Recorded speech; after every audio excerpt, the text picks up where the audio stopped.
السلام علیکم ورحمۃ اللہ وبرکاتہ۔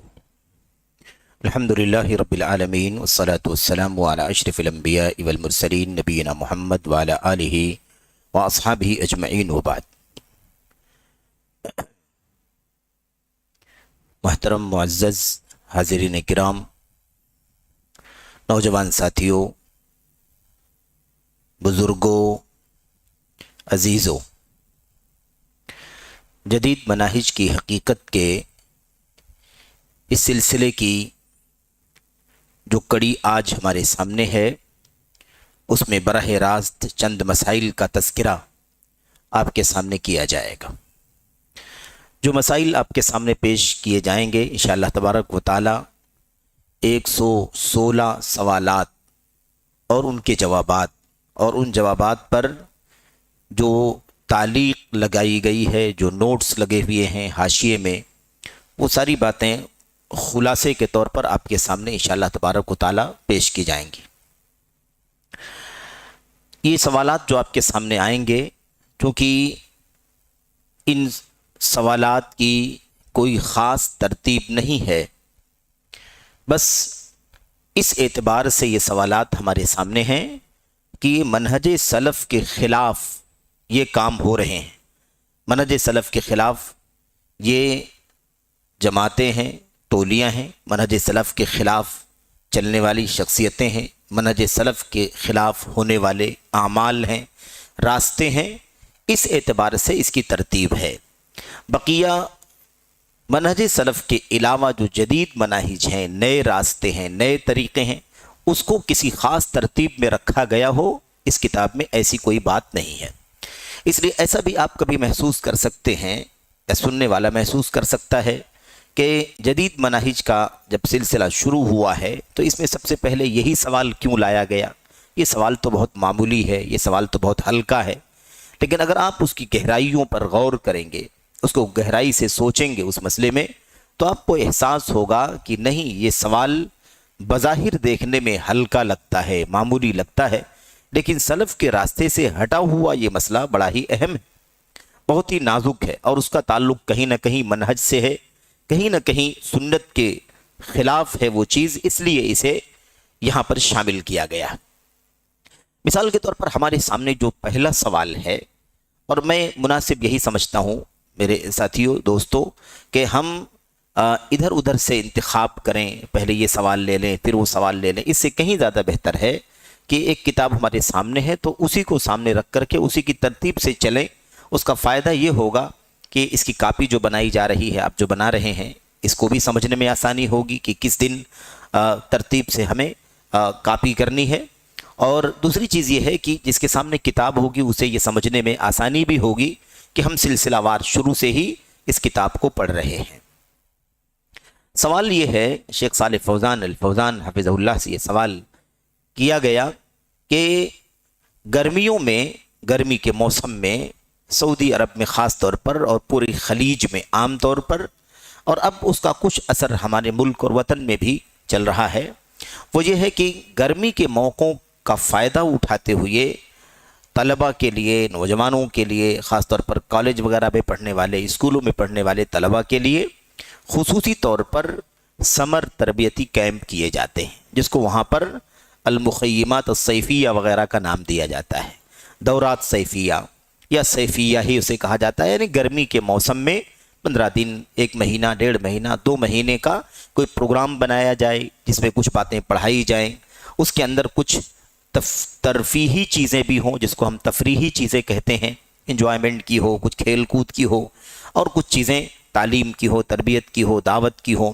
کچھ دعائیں وغیرہ سکھائی جائیں، یا اس کا بہت اچھے سے فائدہ اٹھایا جاتا ہے سعودی عرب میں کہ 1-2 مہینے کے اندر پورے قرآن کریم کا مراجعہ کرا لیا جاتا ہے، کچھ متون وغیرہ جو ٹیکسٹ ہوتی ہیں عقیدے کے، منہج کے، یا اور اس طرح سے کچھ چیزیں جو مفید ہوں ان کو یاد کرایا جاتا ہے، اس پر انعامات وغیرہ بھی رکھے جاتے ہیں، تو ایک اچھا سلسلہ چلتا ہے مجموعی طور پر۔ اب اس سلسلے میں ان سمر کورسوں میں، گرمی کے ان پروگراموں میں کچھ کام ایسے ہوتے ہیں جو منہج کے خلاف ہوتے ہیں یا منہج سے ٹکرانے والے کام ہوتے ہیں، یا کم از کم وہ کام ایسے ہوتے ہیں جو قابل ملاحظہ ہوں، یعنی اس کو دیکھنے سے ریمارک محسوس ہو کہ اس کے اوپر آدمی کو، صاحب منہج کو اطمینان نہ ہو کہ اس میں جو کام ہو رہا ہے کیا یہ کام درست بھی ہے یا قابل ملاحظہ ہے، کیا ایسا ہونا چاہیے یا نہیں ہونا چاہیے۔ تو اس حوالے سے ایک سوال کیا گیا ہے، اور آپ یہ بھی غور کریں کہ سلف کے منہج کی باریکی کتنا زیادہ ہے کہ اس طرح کے سوالات بھی شیخ صالح فوزان سے لوگوں نے کیے، کیونکہ انہیں یہاں بھی منہج کے خلاف محسوس ہوا، منہج سلف جو ہے اس کے مطابق یہ عمل نہیں نظر آیا، تو لوگوں نے سوال کیا شیخ صالح فوزان سے کہ اس کا کیا حکم ہے۔ تو سوال یہ کیا گیا، آپ کے سامنے ہے، سوال نمبر 1 ہے یہ کہ شیخ صالح فوزان سے پوچھا گیا کہ سمر کورس کے جو مراکز ہوتے ہیں، سمر تربیتی کیمپ جہاں لگائے جاتے ہیں، اس میں جو لوگ شریک ہوتے ہیں ان بھائیوں کو آپ کیا نصیحت فرمائیں گے؟ کس بارے میں؟ کہتے ہیں اس اعتبار سے کہ اگر علماء اور مشائخ کے دروس کا وقت، علماء اور مشائخ کے دروس کا وقت، اب یہاں یہ بات بہت اہم ہے سمجھنے کی کہ سعودی عرب میں الحمدللہ، سعودی عرب کی بات کرتے ہیں، پوری خلیج بھی میں بھی ہم اس سلسلے کو دیکھتے ہیں، لیکن سعودی عرب میں چونکہ رہنا ہوا ہے اس لیے بہت قریب سے وہاں کے حالات کا علم ہے ایک حد تک۔ وہ یہ ہے کہ الحمدللہ مساجد کے اندر اہل علم کے دروس کا اہتمام ہوتا ہے، علمی حلقات ہوتے ہیں، تفسیر کے حلقات، حدیث کے حلقات، علوم حدیث کے حلقات، اصول فقہ کے حلقات، عربی زبان و ادب کے، فرائض کے، فقہ کے، احکام کے، مسائل کے، مختلف علوم فنون جو شریعت کے ہیں ان کے حلقات علم ہوتے ہیں، مشائخ کے دروس مستقل ہوتے ہیں۔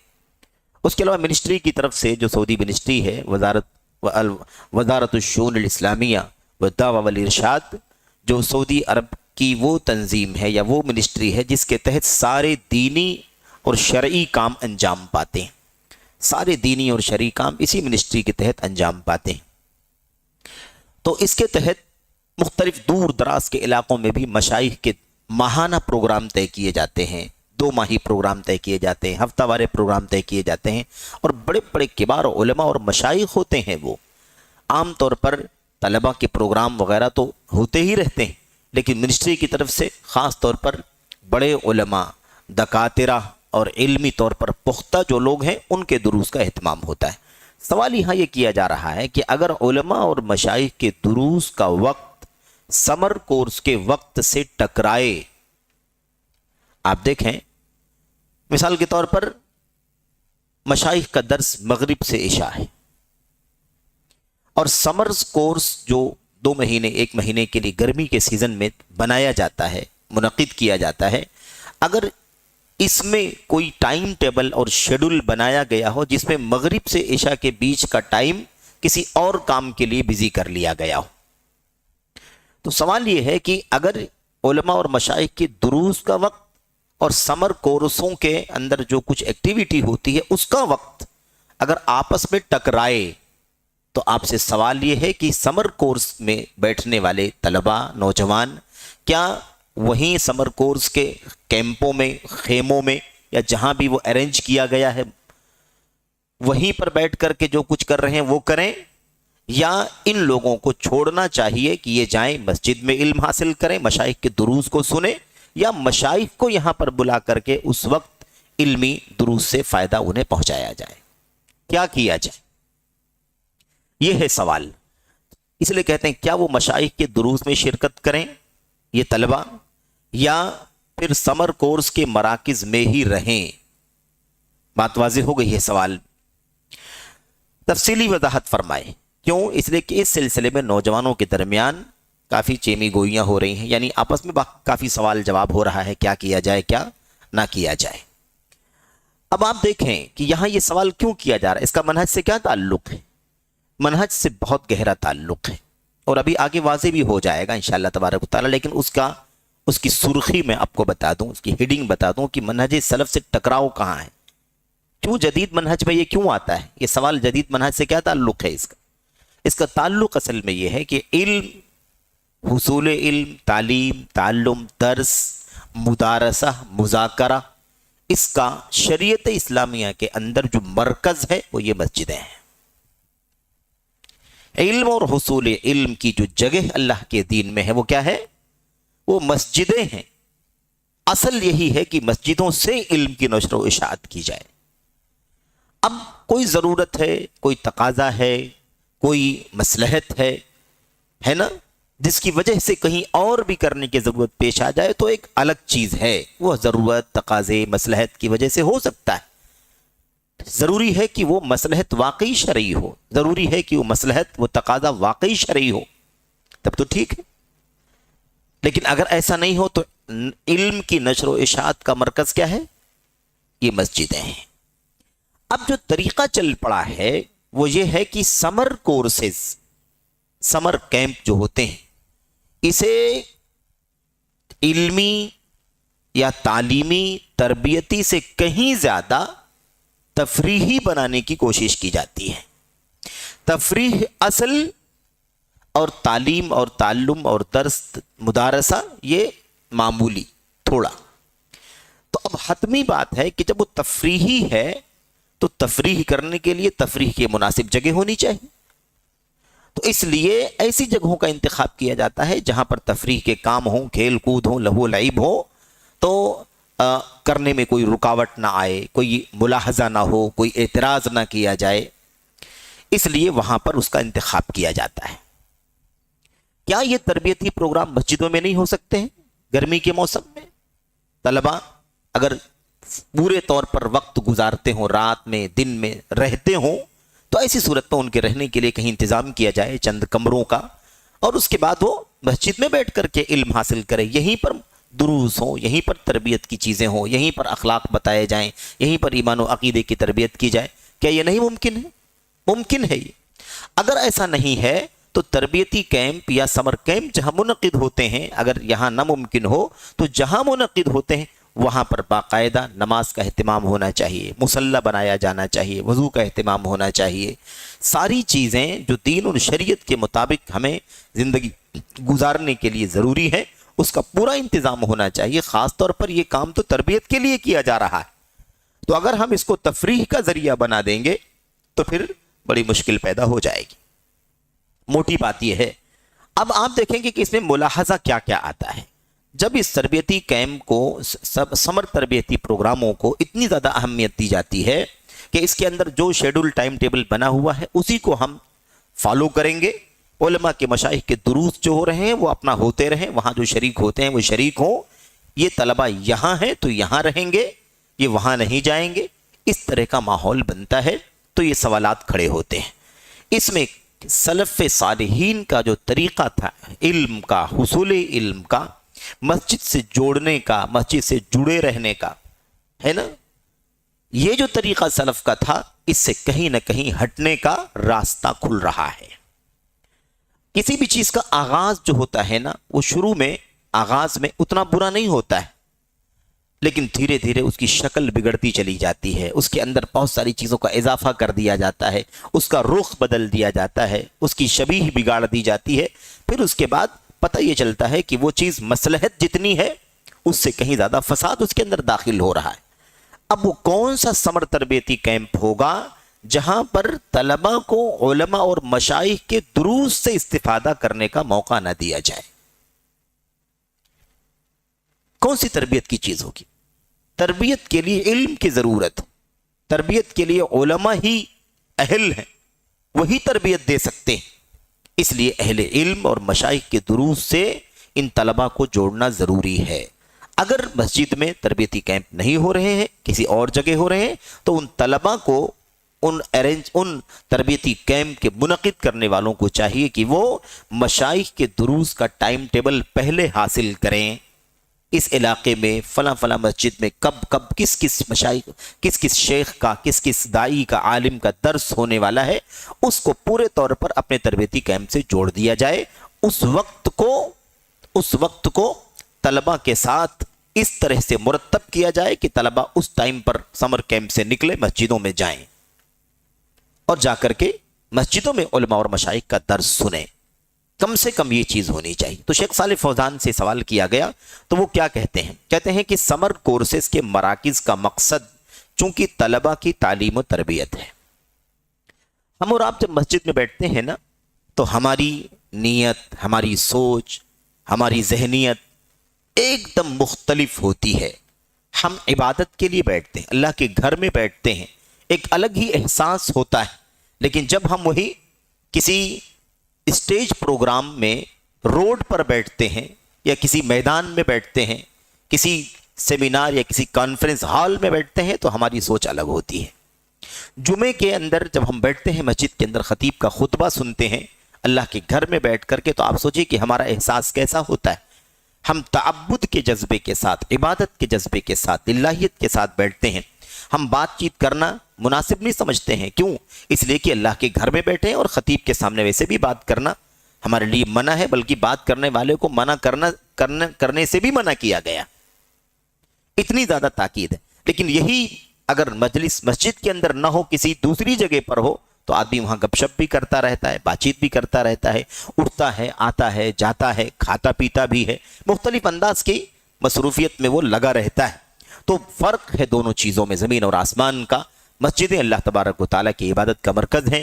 یہاں اللہ تعالیٰ کے فرشتوں کی طرف کے اللہ کے نبی نے فرمایا کہ اللہ کے فرشتوں کا سایہ ہوتا ہے, اللہ کی رحمت نازل ہوتی ہے, اور اللہ تبارک و تعالیٰ اپنے فرشتوں میں اس مجلس کا تذکرہ کرتا ہے. تو سمر کورسز کے مراکز کا مقصد چونکہ طلبہ کی تعلیم و تربیت ہے, اس لیے میری رائے, یعنی شیخ صالح فوزان کہتے ہیں کہ میری رائے یہ ہے کہ ان مراکز کے ذمہ داران ان کے اوقات کی عمدہ ترتیب بنائیں. یعنی سمر کیمپ جو لوگ کر رہے ہیں ان کو چاہیے کہ بہت اچھے سے اپنا ٹائم ٹیبل سیٹ کریں. کیسے کریں؟ کہتے ہیں کہ اور ان مراکز کے متعلقین کو مشائخ کے دروس و محاضرات کے لیے مساجد میں حاضر کریں.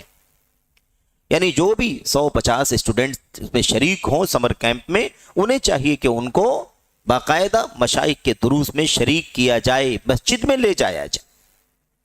اگر وہ کیمپ یہاں نہیں ہوتے, وہ تربیتی مجلسیں یہاں نہیں ہوتی ہیں, کہیں اور ہوتی ہیں, تو ان کو مسجد میں لا کر کے مشائخ کے دروس میں شریک کیا جائے.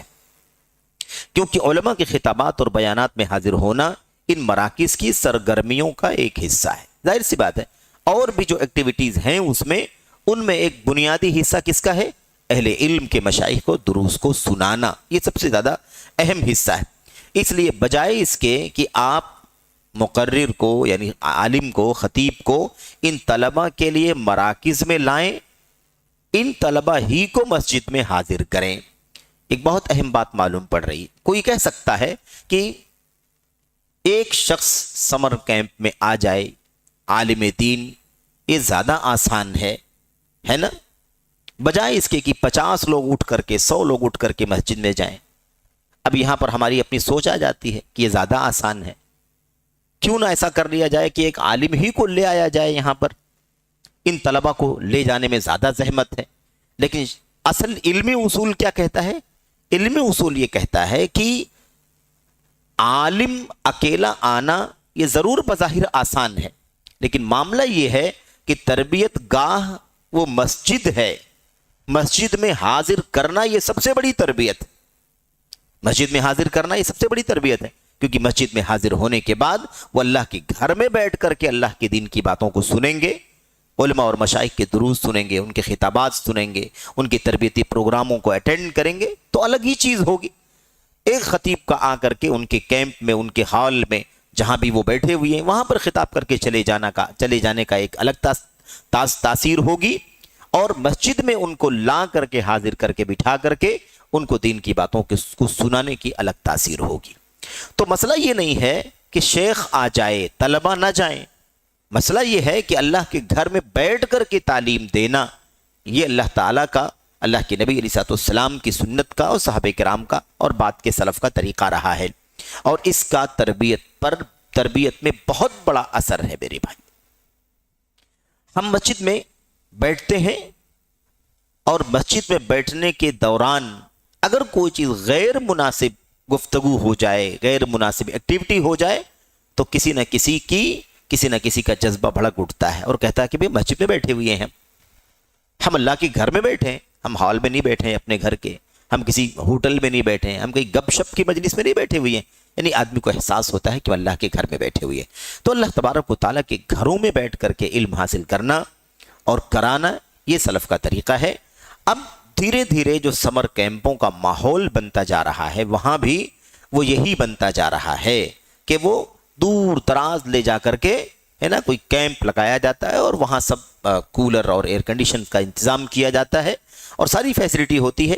لیکن ظاہر ہے کہ جو تربیت مسجد میں ہو سکتی ہے, مشائخ کے دروس وغیرہ کا اہتمام ہو سکتا ہے, وہ تربیت ان جگہوں پر نہیں ہو سکتی ہے. تو بجائے اس کے کہ مطلب شیخ کو, عالم کو بلا کر کے سمر کیمپ میں لایا جائے, اس سے زیادہ بہتر ہے کہ ان طلبہ کو مسجدوں میں حاضر کیا جائے جہاں پہلے سے علماء اور مشائخ کے دروس کا اعلان کیا گیا ہے, جہاں اور لوگ بھی بیٹھنے والے ہیں وہاں پر وہ بھی آ کر کے بیٹھیں. یہی افضل ہے, یہی افضل. اسی لیے شیخ یہ نہیں کہہ رہے ہیں کہ جائز نہیں ہے وہاں پر جانا, لیکن افضل یہی ہے کہ اللہ کے گھروں میں وہ اہتمام ہو, کیونکہ ان کا مسجد میں اور اللہ کے گھروں میں سے ایک گھر میں حاضر ہونا جس میں وہ علم سنیں, علم کی باتیں سماعت کریں, ان مراکز میں بیٹھے رہنے سے کہیں افضل اور بہتر ہے. ظاہر سی بات ہے, اس سے کون انکار کر سکتا ہے, یہ تو بہت حتمی بات ہے. تو خلاصہ کلام یہ ہے کہ سمر کورسز کے مراکز کے ذمہ داران پر واجب ہے کہ مراکز کے پروگراموں کی خوب اچھی ترتیب اور تنسیق کریں, اور یہی مقصد ہے اس کا کہ علماء اور مشائخ کے دروس کو ہے نا اپنے سمر کورسز کا حصہ بنائیں اور طلباء کو لے کر کے جائیں. وہیں دور کے مشائخ کے محاضرات کے لیے مساجد میں طلباء کی حاضری کا اپنے پروگراموں میں ایک وقت اس طرح طے کریں کہ سمر کورسز کے پروگراموں اور علماء کے بیانات میں ٹکراؤ نہ ہو, اور یہ ان مراکز کے من جملہ مقاصد کا ایک حصہ ہے. تو بہرحال یہ شیخ صالح فوزان حافظ اللہ نے یہ بات کہی ہے. اب آپ دیکھیں نیچے حاشیے میں شیخ جمال فریحان الحارثی حافظ اللہ فرماتے ہیں, کہتے ہیں کہ عہد اول میں یعنی پہلے دور میں ہے نا, اللہ کے نبی علیہ السلام, صحابہ کرام کا جو دور تھا, تابعین کا جو دور تھا, کہتے ہیں عہد اول میں مسجد علم کا سرچشمہ اور علماء کا گہوارہ تھی. مسجد ہی مرکز رہی ہے میرے بھائیو, مسجدوں ہی سے علم پھیلایا گیا, مسجدوں ہی میں بیٹھ کر کے بڑے بڑے علماء, بڑے بڑے مشائخ, بڑے بڑے محدثین, فقہاء, ائمہ جن کا نام ہم سنتے ہیں نا, جن کے نام کے ساتھ رحمت اللہ علیہ ہم لوگ استعمال کرتے ہیں, لگاتے ہیں, یا جو آج بھی جو زندہ ہیں میرے بھائیو, آپ اگر ان کی زندگی دیکھیں گے تو آپ یہی دیکھیں گے کہ انہوں نے جو بنیادی علم حاصل کیا ہے وہ مسجدوں میں حاصل کیا ہے.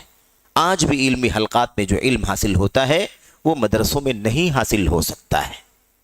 مدرسوں کے اندر ایک ٹائم ٹیبل, ایک سسٹم بنا ہوا ہے, اس اعتبار سے ہم کہہ سکتے ہیں کہ سارے سبجیکٹ, سارے علوم, سارے فنون کو ترتیب وار درجہ بدرجہ ہے نا, فرسٹ کلاس, سیکنڈ, تھرڈ, اس انداز سے ضرور مرتب کیا گیا ہے. لیکن مسجدوں میں بیٹھ کر کے جو علمی حلقات میں ایک طالب علم اپنے علماء سے, مشائخ سے علم حاصل کرتا ہے, اس میں جو روحانیت پائی جاتی ہے, اس کے اندر جو اخلاص پایا جاتا ہے, اس میں جو للہیت پائی جاتی ہے, وہ چیز میرے بھائیوں دوسری جگہوں پر بیٹھ کر کے نہیں ہو سکتی.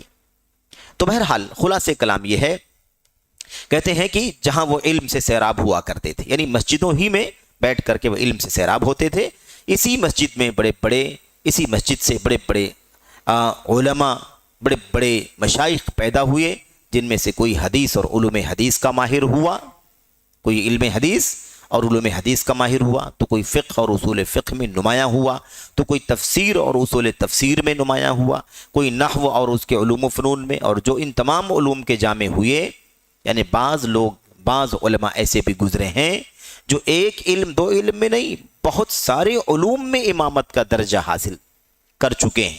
ایسے لوگ بھی گزرے ہیں. مجھے یاد پڑتا ہے غالباً امام احمد بن حنبل کے بارے میں ان کی سیرت نگاروں نے لکھا ہے, امام فی التفسیر, امام فی الفقہ, امام فی الحدیث, امام فی القراءات, امام فی التاریخ, ایسے دسیوں علوم کا تذکرہ فرمایا ہے کہ یہ امام احمد بن حنبل رحمۃ اللہ علیہ فلاں علم میں امام تھے, فلاں سبجیکٹ میں امام تھے, فلاں فن میں امام تھے. یعنی ایک شخصیت کو اللہ تبارک و تعالیٰ نے دسیوں علوم میں امامت کا درجہ عطا فرمایا تھا. آپ بتائیے کون سے مدرسے میں پڑھے ہوئے لوگ تھے؟ کوئی مدرسہ تھا؟ تو جب مدرسہ نہیں تھا تو یہ سمر کیمپوں میں جو علم حاصل ہوگا, آپ بتائیے کہ کتنا تفاوت ہے, کتنا ڈفرینس ہے, کتنا فرق ہے اس کے اندر. تو یہ چیز ہے. فی الغالب مسجدوں کے علمی حلقات ہی سے کسب فیض کر کے نکلے. سب کو معلوم ہونا چاہیے کہ علم لوگوں کے پاس نہیں آتا. سب کو معلوم ہونا چاہیے کہ علم لوگوں کے پاس نہیں آتا, بلکہ علم کے پاس آیا جاتا ہے, یعنی علم کے پاس آنا پڑتا ہے. اس لیے بہتر چیز کے بدلے ادنا اور معمولی چیز طلب نہ کرو, یعنی ایک بڑی چیز کو چھوڑ کر کے چھوٹی چیز پر اکتفا مت کرو.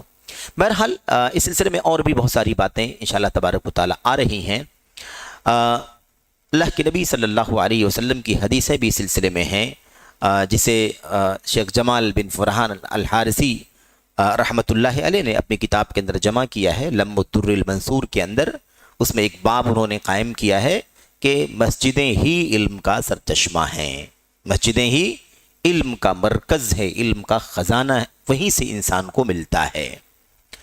اور اللہ کے نبی علیہ السلام کی حدیثوں میں ہم ایسے بھی پڑھ چکے ہیں کہ جو بھی مجلس بیٹھتی ہے علم حاصل کرنے کے لیے، یا ایسے ہی نبی کریم صلی اللہ علیہ وسلم کی مسجد کو آپ دیکھ لیں، روز اول سے علم کا مرکز رہی ہے. امام مالک رحمۃ اللہ علیہ نے برسوں تک زندگی بھر علم حدیث کا درس دیا ہے. کہاں بیٹھ کر کے؟ مسجد نبی میں بیٹھ کر کے. کہیں اور بھی حلقے علم ہو سکتا تھا، لیکن ظاہر ہے کہ وہ کام انہوں نے نہیں کیا. تو اللہ کے نبی علیہ السلام کی مسجد میں کام ہوا. اسی لیے سلف امت کہا کرتے تھے کہ مسجدیں جو ہیں نا، مسجدیں یہ کرام کی مجلسیں ہیں. جو مکرم معزز لوگ ہیں، علم، تقوی، اخلاص، للہیت والے جو لوگ ہیں، ان کی مجلسیں مسجدوں میں لگتی ہیں. یعنی وہ اب کہاں بیٹھتے ہیں؟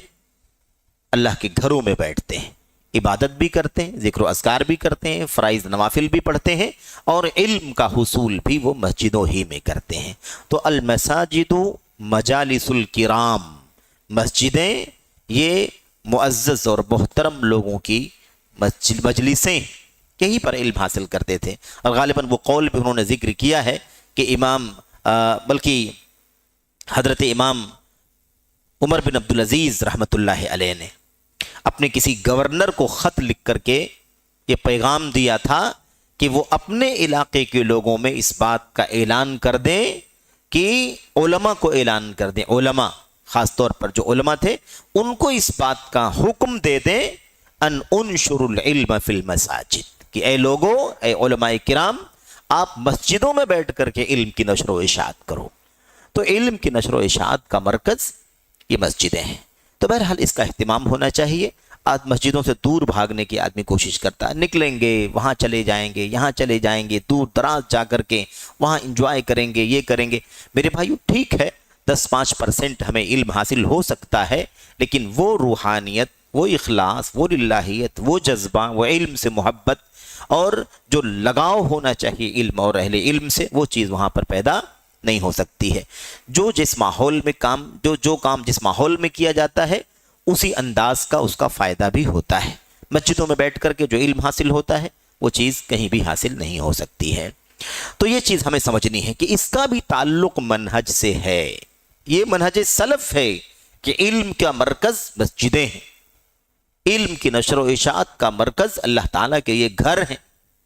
ما جلس قوم فی بیت من بیوت اللہ یقرؤون القرآن یتلون القرآن ویتدارسونہ فیما بینہم الا نزلت علیہم السکینہ وحفتہم الملائکہ الی آخر الحدیث. اللہ کے نبی علیہ السلام نے فرمایا کہ جو بھی لوگ اللہ کے گھروں میں سے کسی گھر میں بیٹھ کر کے قرآن کریم کی تلاوت کریں گے اور آپس میں اس کا مدارسہ کریں گے، یعنی پڑھیں گے، پڑھائیں گے.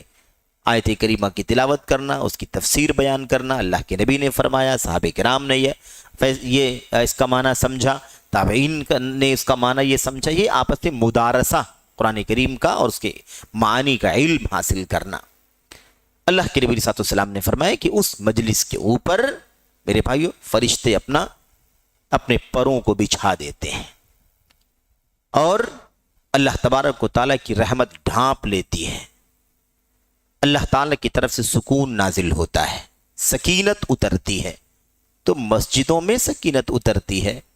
کیا مسجدیں اور غیر مسجدیں دونوں برابر ہو سکتی؟ ظاہر ہے کہ دونوں زمین آسمان کا فرق ہے. مسجدیں سب سے افضل اور سب سے محبوب ترین جگہیں ہیں اللہ تبارک و تعالیٰ کے یہاں. اس کے بعد بدترین جگہیں مارکیٹ اور بازار ہیں. لیکن مارکیٹ اور بازار کے علاوہ جو جگہیں ہیں، وہ جگہیں بھی مسجدوں سے کمتر ہیں، ہر صورت میں کمتر ہیں، کوئی بھی ہو. میرے بھائیو، اسی طریقے سے اللہ کے نبی صلی اللہ علیہ وسلم نے فرمایا وَذَكَرَهُمُ اللَّهُ فِي مَنْ عِنْدَهُ اللہ تعالیٰ کے پاس جو لوگ ہیں یعنی اللہ کے فرشتے جو ہیں ان میں اللہ تعالیٰ ان کا تذکرہ فرماتا ہے. تو بہرحال یہ چیز مسجدوں ہی کے ساتھ خاص ہے، مسجدوں کے علاوہ یہ چیز کہیں بھی ممکن نہیں ہے.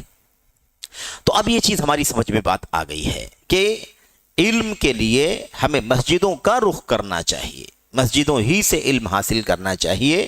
آج ہمارے حالات گرچہ مختلف ہیں اس سے، لیکن پھر بھی کوشش یہ ہونی چاہیے کہ زیادہ سے زیادہ علمی پروگرام، دروس، محاضرات کا اہتمام مسجدوں کے اندر ہوں، یہ چیز ہونی چاہیے.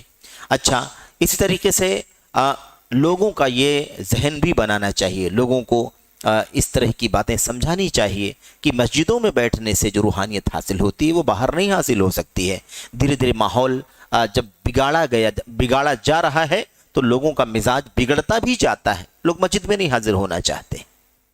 بعض لوگوں کے ساتھ ایسا بھی ہوتا ہے کہ مسجد میں وہ نہیں آتے ہیں، کبھی فرض نماز بھی پڑھنے کے لیے نہیں آتے، مطلب بہت دنوں تک مسجد میں داخل ہونے کی نوبت نہیں آتی ہے. اگر آپ کبھی اس ساتھی کو، اس بھائی کو، یا اس جاب کے دوست کو، یا کسی کالج کے ساتھی کو اگر آپ کہیں گے کہ چلو مسجد کے اندر، تو وہ گھبرائے گا مسجد میں آنے سے، وہ مسجد میں آنا نہیں چاہے گا. اسے ایسا لگے گا کہ مسجد میں داخل ہونے سے اس کو ہیبت ہو رہی ہے، خوف ہوتا ہے اس کو مسجد میں آنے سے. تو یہ بڑی افسوسناک چیز ہے. دنیا میں ہر جگہ بہت مطمئن ہوتا ہے، اس کو اچھا لگتا ہے، اس کو تسلی ہوتی ہے، اس کو راحت ملتی، مسجد میں آنے سے اس کو وحشت ہوتی ہے. تو یہ بڑا خطرناک مسئلہ ہے. تو ذہن سازی کی ضرورت ہے، تربیت کی ضرورت ہے کہ لوگوں کو مسجدوں سے جوڑا جائے، مسجدوں سے جوڑا جائے.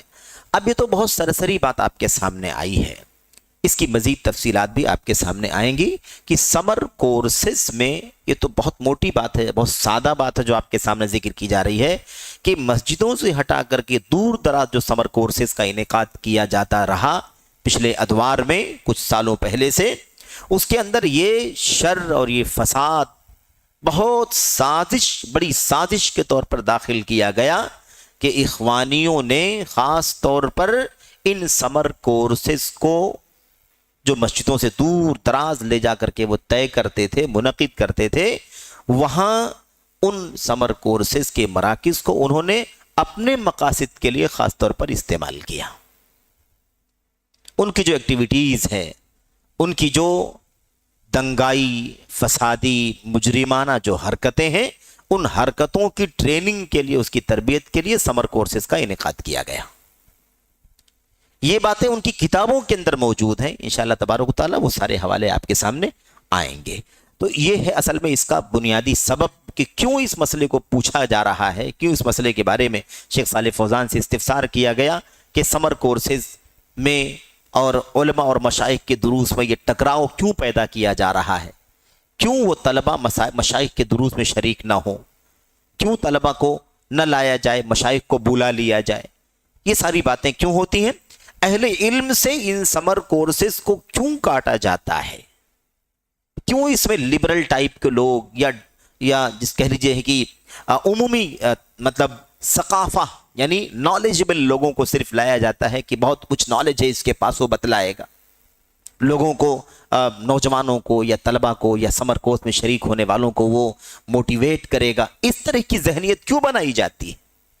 کیوں ان سمر کورسز میں طلبہ کی اور حاضرین کی تربیت کے لیے خالص علماء کو کیوں نہیں بلایا جاتا ہے جو عقیدے کی تربیت دیں، منہج کی تربیت دیں، اخلاق سکھائیں، عبادات سکھائیں، مسائل بتلائیں، زندگی میں ستھرے رہن سہن کا طریقہ سکھلائیں؟ یہ کام کیوں نہیں کیا جاتا ہے؟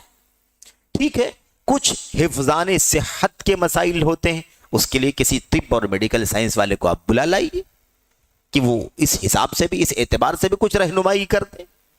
لیکن اہل علم کے بغیر کوئی بھی سمر کیمپ یا کوئی بھی تربیتی پروگرام بہرحال ہر صورت میں ناقص ہے اور شریک ہونے والوں کے لیے کہیں نہ کہیں ہر صورت میں خطرناک ہے. بہرحال تو یہ تفصیلات انشاءاللہ تبارک، اس کی مزید تفصیلات انشاءاللہ تعالی آگے آ رہی ہیں. باقاعدہ سمر کورسز میں ان کی ساری ایکٹیویٹیز ڈیٹیل کے ساتھ، تفصیل کے ساتھ آپ کے سامنے آئیں گی انہی کی کتابوں کے حوالے سے. انہوں نے اپنی کتابوں میں کیا لکھا ہے، کیا بیان کیا ہے اپنی تقریروں میں، وہ ساری چیزیں. یہ ہو گیا ایک سوال. اس کے بعد سوال نمبر 2 جو ہے، اچھا ایسا بھی ہو سکتا ہے نا کہ اس طرح کے سوالات اور بھی آگے آئیں. تو سوالات اور اس کے مختصر جوابات تو ریپیٹ ہو سکتے ہیں، لیکن اس پر جو تعلیق ہے نا، نیچے حاشیہ ہے جو اس پر نوٹس لگائے گئے ہیں، وہ بہت زیادہ مفید ہیں۔ انشاءاللہ تبارک و تعالیٰ اس اعتبار سے ہم اس کو پڑھیں گے۔ دوسرا سوال شیخ صالح فوزان سے بھی کیا جا رہا ہے کہ سمر کورسز میں ڈرامے اور نشید یعنی گانے پیش کیے جاتے ہیں، اس بارے میں آپ کی کیا رائے ہے؟ اب آپ سوچئے کہ یہ سوالات شیخ صالح فوزان سے کیے جا رہے ہیں، سعودی عرب میں کیے جا رہے ہیں کہ سمر کورسز میں ڈرامے بھی کیے جاتے ہیں، تمثیلیات، مسرحیات جس کو عربی میں کہتے ہیں، جس کو ہم لوگ عام زبان میں ڈرامے کہتے ہیں، ڈرامے پیش کیے جاتے ہیں، اور نشید گائی جانے والی چیزوں کو کہا جاتا ہے، جس کو ترنم کے ساتھ گایا جائے۔ بہرحال یہ گانے پیش کیے جاتے ہیں، اس بارے میں آپ کی کیا رائے ہے؟ اب آپ بتائیے کہ نام رکھا جاتا ہے اسلامک سمر کورس، ہے نا، اسلامی سمر کورس، یعنی گرمی کے موسم میں اسلامی کورسز کے لیے یہ تربیتی پروگرام منعقد کیا گیا ہے، یہ اہتمام کیا گیا ہے۔ اب یہ کتنا اہم ہے، کتنا خطرناک مسئلہ ہے کہ ہم دینی تربیت کے لیے اپنے نوجوانوں کو، اپنے بچوں کو، بچیوں کو اکٹھا کریں کہ یہ مہینے 2 مہینے یا اس سے کم و بیش وقت لگا کر کے کچھ دین کی باتیں سیکھ لیں، کچھ علم حاصل کر لیں، کچھ اخلاق حاصل کر لیں، زندگی گزارنے کا طریقہ جان جائیں، اور ان سب سے پہلے اللہ تعالیٰ کی معرفت انہیں حاصل ہو جائے، اللہ کے نبی علیہ السلام کی معرفت، آپ کی سنت کی معرفت حاصل ہو جائے، اللہ کے نبی علیہ السلام نے کس طریقے پر امت کو چھوڑا ہے اس کی رہنمائی مل جائے، ایسے ہی شرک کی مذمت، بدعات کی مذمت وغیرہ کا پتہ چل جائے، اور حقوق جو کچھ بھی واجب ہوتے ہیں انسان کے اوپر، کس کس کے حقوق واجب ہوتے ہیں، کیسے کیسے واجب ہوتے ہیں، وہ ساری باتیں معلوم ہو جائیں۔ اس سے کیا کرتے ہیں، اس سے ہٹ کر کے یا اس کے ساتھ ساتھ کیا کیا جاتا ہے، یہ ڈرامے ہوتے ہیں اور یہ گانے وغیرہ بھی وہاں پر گائے جاتے ہیں۔ تو بہرحال یہ اس کا کیا حکم ہے؟ شیخ صالح فوزان کہتے ہیں سمر کورسز کے مراکز کے ذمہ داروں پر واجب ہے کہ ان میں ایسی چیزیں نہ رکھیں جو بے فائدہ ہوں یا طلبہ کے لیے نقصان دہ ہوں۔ غیر مفید چیز ہے تو بھی جائز نہیں ہے، اور نقصان دہ چیز ہے تو اور زیادہ خطرناک ہے۔ دونوں چیزوں سے انسان کو بچانا ضروری ہے۔ بلکہ ان سمر کورسز میں صرف اور صرف قرآن و سنت، احادیث، فقہ، عربی زبان سکھائیں، دیگر چیزوں کے بجائے یہی کافی ہے، یہ کافی ہے۔ ہمیں چاہیے کہ ہم سمر کورسز کو اسلامی تربیت کا ذریعہ بنائیں، ایمان، عقیدے، عبادات، معاملات، ہے نا، شریعت کے مطابق لوگوں کو اس کا علم ہو۔ پورا سال جو لوگ نہیں پڑھ سکتے، دوسرے لائنوں میں علم حاصل کر رہے ہیں یا دوسری چیزوں میں مشغول ہیں، کام کاج میں مصروف ہیں، ایسے لوگوں کو ان گرمی کے موسموں میں جمع کر کے ہم جو وقت مل سکتا ہے اس میں ان کو خالص کتاب و سنت اور حدیث اور فقہ کی باتیں بتلائیں، عقید و منہج سکھلائیں، یہ سب سے بڑا کام ہے۔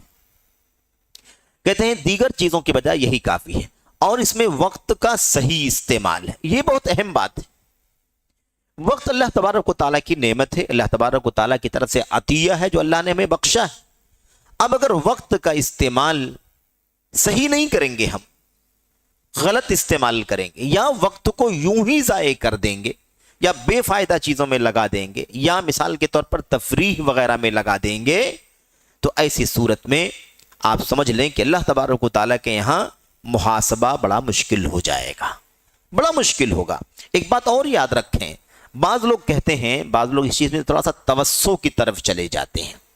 یہ نہیں کہا جا رہا شریعت کے اندر کہ بھئی آدمی کے لیے تفریح حرام ہے، ایسی بات نہیں، تفریح جائز ہے، لیکن وہ ایک محدود دائرے میں جائز ہے نا۔ اور دوسری چیز یہ ہے کہ اس کے اصول ہیں، ضابطے ہیں، اس سے کوئی اور چیز متاثر نہیں ہونی چاہیے، ہے نا۔ تفریح برائے تفریح، مثال کے طور پر ام المؤمنین عائشہ صدیقہ رضی اللہ تعالیٰ عنہ کی اس روایت کا لوگ حوالہ دیتے ہیں کس میں، جو حبشیوں کا کھیل چل رہا تھا، نبی کریم صلی اللہ علیہ وسلم نے آپ کو دکھلایا تھا پردے کے ذریعے سے، اوٹ کے ذریعے سے، اس کا لوگ حوالہ دیتے ہیں کہ دیکھو یہ تفریح ہے، انجوائمنٹ۔ ایسے ہی نبی کریم صلی اللہ علیہ وسلم جب جنگ سے واپس آ رہے تھے تو اللہ کے نبی نے صحابہ سے کہا آپ لوگ آگے جاؤ، صحابہ آگے چلے گئے۔ اس کے بعد دوڑ لگانے والی جو حدیث پیش کی جاتی ہے سب اپنی جگہ پر صحیح ہے، لیکن آپ یہ سمجھیں کہ کیا یہ دونوں حدیثیں یا اس معنی کی اور جو حدیثیں ہیں، کیا یہ حدیثیں صرف تفریح کے معنی میں ہیں؟ تفریح کے معنی میں نہیں ہے، بلکہ یہ کیا ہے؟ یہ تفریح نہیں ہے، صرف تفریح نہیں ہے، بلکہ اس کے اندر ایک شرعی پہلو ہے۔ شرعی پہلو کیا ہے؟ وہ ہے اہل و عیال کے ساتھ دلجوئی کرنا، یہ دین اور شریعت ہے۔ بیوی بچوں کے ساتھ دلجوئی کا معاملہ کرنا، ان کے ساتھ اس طرح سے انبساط اور خوشی کا معاملہ کرنا کہ انہیں فرحت ہو، انہیں خوشی محسوس ہو، انہیں اپنائیت کا احساس ہو، انسیت بنے، یہ نبی کریم صلی اللہ علیہ وسلم کا معاملہ تھا۔ تو یہ خالص دینی مسئلہ تھا، خالص دین ہے یہ۔ اللہ کے نبی علیہ السلام نے فرمایا تھا خیرکم خیرکم لأہلی وانا خیرکم لأہلی، تمہیں سب سے بہتر وہ ہے جو اپنے بیوی بچوں کے لیے سب سے بہتر ہے، اور میں اپنے بیوی بچوں کے لیے تمہیں سب سے بہتر ہوں۔ تو یہ میرے بھائیو اس حسن معاشرت کا ایک جز ہے، حسن معاشرت کا ایک حصہ ہے جو نبی کریم صلی اللہ علیہ وسلم نے امت کے سامنے پیش کیا ہے۔ اس کو صرف لوگ تفریح کا نام دیتے ہیں، تفریح برائے تفریح نہیں ہے یہ، اور اس کے اندر کہیں کوئی شر کا پہلو نہیں ہے، اس میں کوئی منکر پہلو نہیں ہے، اس کے اندر کوئی حرام کا پہلو نہیں ہے، اس میں کوئی قابل ملاحظہ نقطہ نہیں ہے جس میں کوئی چیز پیش کی جا سکے۔ خالی صاف ستھرا اس کا جو حکم ہے وہ یہ ہے کہ یہ اللہ کے نبی علیہ السلام کی طرف سے امت کو یہ سبق ہے کہ آدمی کو اپنی بیوی کے ساتھ، اپنے بچوں کے ساتھ حسن معاشرت یعنی بہترین رہن سہن کا معاملہ کرنا چاہیے، دلجوئی ہونی چاہیے، انسیت ہونی چاہیے، دل تالیف ہونی چاہیے۔ یہ مقصد تھا نبی کریم صلی اللہ علیہ وسلم کا۔ اب لوگ اس طرح کی باتوں کو پیش کر کے پورے طور پر انجوائمنٹ کو اور ترفیح یا تفریح کے کاموں کو ایک پورے طور پر ایک پہاڑ بنا کر کے کھڑا کرتے ہیں اور سوچتے ہیں کہ یہ بہت اچھی چیز ہے۔ ایسے ہی شریعت کے اصول میں سے ایک اصول یہ بھی ہے کہ اس کے اندر منکر نہیں ہونا چاہیے۔ اب اگر گانے ہیں اس کے اندر، بجانے ہیں اس کے اندر، مثال کے طور پر، یا جسے ڈرامے وغیرہ کی بات چل رہی ہے، ایسے ہی فضول خرچی کا مسئلہ آئے گا۔ لوگ تفریح کے نام پر 20 لاکھ 25 لاکھ روپے خرچ کرتے ہیں، اس کا کیا شرعی وجہ جواز ہے؟ وجہ جواز کیا ہے؟ اچھا، جہاں وہ جاتے ہیں تفریح کرنے کے لیے 25 لاکھ روپے خرچ کر کے، جن ملکوں کا سفر کرنے کے لیے کر کے جاتے ہیں، ان ملکوں میں جہاں جاتے ہیں جو چیزیں وہ کرتے ہیں تفریح کے نام پر، ان کا شرعی کیا حکم ہے؟ کتنے منکرات ہیں، کتنی حرام کاریاں ہیں، کتنے حرام امور انجام پاتے ہیں۔ بے پردگی ہے، بے حیائی ہے، شراب کباب کے بیچ میں بیٹھنا ہے، اور اس کے علاوہ نہ جانے کیسے کیسی مجلسوں سے ان کا گزر ہوتا ہے۔ ایک مسلمان کیسے برداشت کر سکتا ہے؟ اسلام کیسے اس کی اجازت دے سکتا ہے تفریح کے نام پر آدمی اس حد تک تجاوز کر جائے؟ تو اس کے اندر بہت سارے منکرات ہیں۔ بہرحال دیکھیں، یہاں بات ایسے ہی ضمناً یہ آ گئی۔ یہاں پر جو بات سمجھنے کی ہے وہ یہ ہے کہ سمر کورسز کے اندر اہتمام یہ ہونا چاہیے کہ ہم کیا کریں؟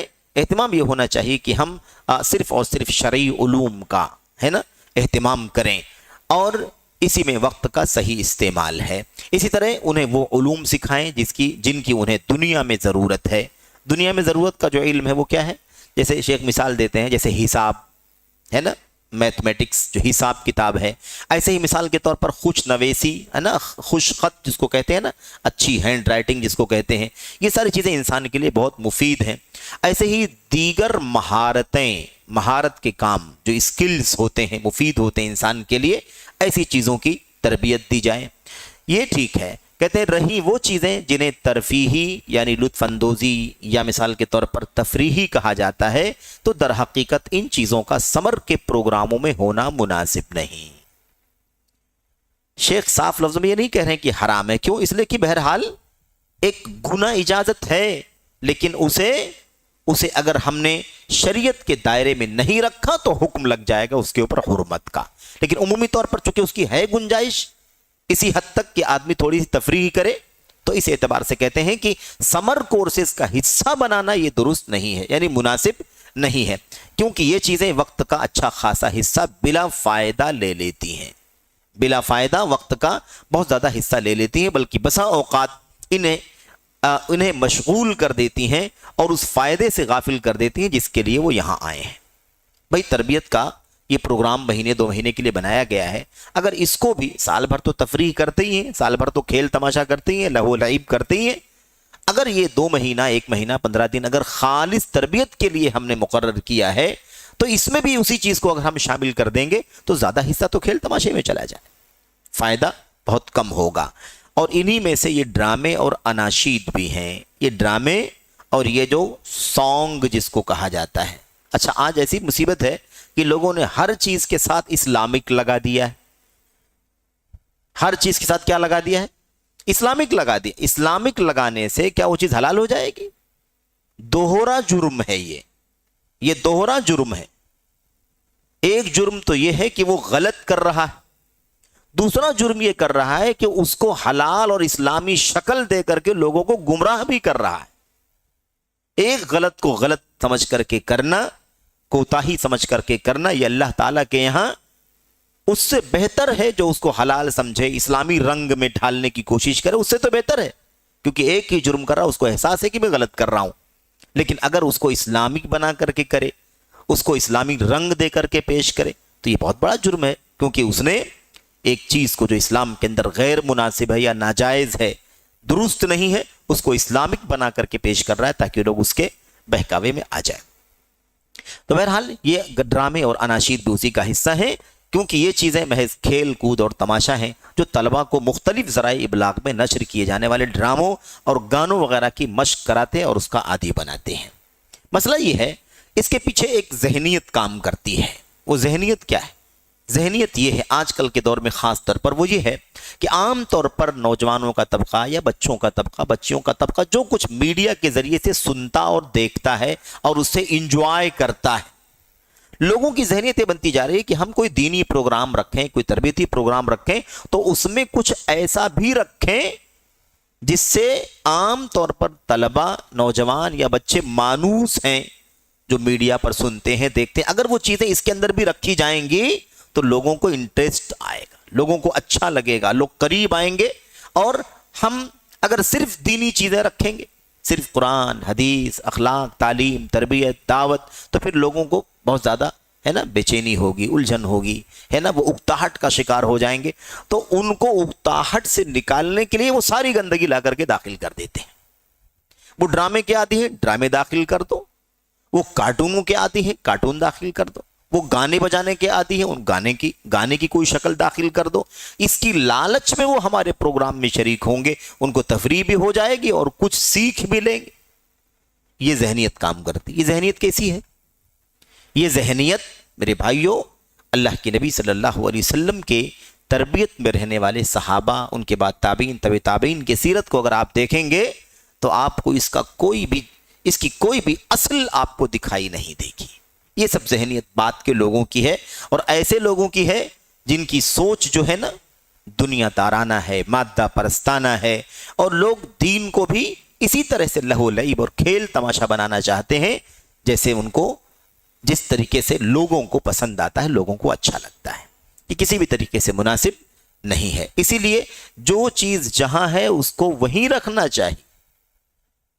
ایک مجلس، ایک مثال بتاؤ کہ نبی کریم صلی اللہ علیہ وسلم کی، صحابہ کرام کی کسی مجلس میں دین کی، قرآن کی تفسیر ہوئی ہو، اللہ کے نبی کی حدیثوں کا درس ہوا ہو، یا فقہی مسائل کا مذاکرہ ہوا ہو، اور اسی مجلس کے اندر کھیل تماشا بھی ہوا ہو؟ بتائیے، اس کی کوئی مثال آپ کو ملے گی اللہ کے نبی علیہ السلام کی سنت میں، صحابہ کرام کی زندگی میں؟ ان تمام چیزوں کو خلط ملط کیا جاتا ہے۔ جو تاثیر کتاب و سنت کی ہے، تعلیم اور تدریس کی ہے، وہ بھی سب ختم ہو جاتی ہے اس کی وجہ سے۔ تو ایک چیز تو یہ ہے کہ اس کی گنجائش جہاں تک ہے، جتنی ہے، اسے اتنا ہی رکھا جائے۔ اب یہ ڈرامے شامل کر دیے جائیں، اس کا کیا تعلق؟ دین سے، شریعت سے، دعوت سے؟ اسلامی لگا کر کے گانوں کو، سانگ کو تربیت کے اندر یا سمر کورسوں کا حصہ بنا دیا جائے، اس کی کیا حیثیت ہے؟ اور آج کتنی بڑی مصیبت ہے، لوگ دعوت کا کام کرنے کے لیے، دعوت کے نام پر، اور یہ بہت بڑا المیہ ہے، علم اور دعوت کے اندر بھی بڑے بڑے مسائل ہیں، بڑے بڑے فتنے ہیں، علم اور دعوت کے اندر بھی۔ اس میں سے ایک مثال یہ بھی ہے کہ آج دعوت اور تعلیم و تربیت کے نام پر جہاں یہ سب چلتا ہے، ڈرامے چلتے ہیں، گانے وغیرہ چلتے ہیں، آج وہیں کارٹونوں کو بھی دعوت کا حصہ بنا دیا گیا۔ بچوں کو تعلیم دینے کے لیے سینکڑوں ہزاروں کارٹون بنائے جا رہے ہیں، اور 30 35 40 زبانوں میں اس کو ٹرانسلیٹ کر کے اس کی ڈبنگ ہو رہی ہے، اور ساری دنیا کے بچوں کے سامنے اس کو پیش کیا جا رہا ہے۔ کیا تعلق اس کا تعلیم سے، تربیت سے، دعوت سے؟ تو لوگ یہ نہیں سمجھتے ہیں کہ دعوت کا منہج کیا ہے اور دعوت کے وسائل کیا ہیں۔ وسائل دعوت الگ ہیں اور منہج دعوت الگ ہے۔ منہج دعوت میں کوئی چینجنگ کرنا جائز نہیں ہے، گنجائش نہیں ہے۔ جو دعوت اور تعلیم و تعلم کا طریقہ نبی کریم صلی اللہ علیہ وسلم نے اپنی امت کو دیا ہے، اس منہج سے، اس راستے سے ہٹنے کی کوئی بھی گنجائش نہیں ہے، بالکل گنجائش نہیں۔ وہی منہج، وہی طریقہ رہے گا جو اللہ کے نبی کا، صحابہ کرام کا رہا ہے۔ وسائل و دعوت کے وسائل مختلف ہو سکتے ہیں، ہر زمانے کے اعتبار سے، ہر دور کے حساب سے، کوئی مسئلہ نہیں ہے۔ آج دعوت کے وسائل میں مائک کا استعمال ہم کر رہے ہیں، یہ وسیلہ دعوت، یہ کیمرہ استعمال کر رہے ہیں، ہے کہ نہیں؟ انٹرنیٹ کی فیسلٹی استعمال کر کے اس کو نشر کر رہے ہیں، لائیو بھی نشر کر رہے ہیں، بعد میں بھی نشر کر رہے ہیں، یہ وسائل دعوت ہیں۔ اس میں آپ کو آزادی ہے، آپ کو اس میں آزادی ہے کہ جس وقت، جس زمانے کے جو حالات ہوں، ان حالات کے اعتبار سے جو وسائل چل رہے ہیں، ان وسائل کا صحیح استعمال کیا جائے، اور وہ بھی ضروری ہے کہ استعمال صحیح ہونا چاہیے، مناسب استعمال۔ اس میں بھی غلط کاریاں آ جا رہی ہیں۔ آج لوگ ان کا استعمال کر کے دعوت کو نشر کر رہے ہیں، علم کو نشر کر رہے ہیں، لیکن اس کو مادیت کا ذریعہ بنا رہے ہیں۔ اس کے اوپر ایڈ آ رہے ہیں، اس کے اوپر لوگوں کی اشتہارات آ رہے ہیں، اس کے ذریعے سے پیسہ کمایا جا رہا ہے، اس کے اندر حرام تشہیر بھی ہے، غلط تشہیر بھی ہے، اس کے اندر غیر مناسب بھی ہے، بد اخلاقی کی چیزیں بھی ہیں، دنیا داری کی چیزوں کی نشر و اشاعت ہو رہی ہے۔ تو دائرے میں رہ کر کے وسائل کا استعمال ہر دور میں کرنا جائز ہے، اس میں کوئی مسئلہ نہیں ہے، لیکن منہج اور راستہ کبھی نہیں بدلے گا۔ اب کوئی کہے کہ ہم دعوت کا کام کرنے کے لیے، بچوں کی دینی تربیت دینے کے لیے ڈرامے کا استعمال کریں گے، یہ منہج تعلیم کے خلاف ہے، منہج سلف کے خلاف ہے۔ دعوت کا کام کرنے کے لیے مثال کے طور پر ہم گانوں کا استعمال کریں گے، صوفیہ کو پسند آتا تھا گانا، گانوں کا استعمال کر لیتے۔ آج ایک لمبا طبقہ ایسا ہے جو گانے بجانے کا عادی ہے، گانے سننے کا عادی ہے، چلو ان کو قریب کرنے کے لیے گانے کا بھی استعمال کر لیا جائے، قریب آئیں گے وہ۔ یہ منہج دعوت کے خلاف ہے اور حرام ہے ایسا طریقہ اختیار کرنا، اس سے بچنے کی ضرورت ہے۔ تو منہج دعوت اور وسائل دعوت بالکل الگ الگ ہیں، دونوں میں خلط ملط نہیں کیا جا سکتا ہے۔ بہرحال اللہ سے دعا کرتے ہیں کہ اللہ تبارک و تعالی ہمیں اور آپ کو ان باتوں کو سمجھنے کی توفیق عطا فرمائے۔ ابھی اس حوالے سے کچھ باتیں اور باقی ہیں جو انشاءاللہ تبارک و تعالی سیشن کے بعد آئیں گی۔ اللہ تعالی ہم سب کو خیر کی توفیق عطا فرمائے، آمین رب العالمین، وصلی اللہ وسلم وبارک علی نبینا محمد وعلی آلہ وصحبہ اجمعین۔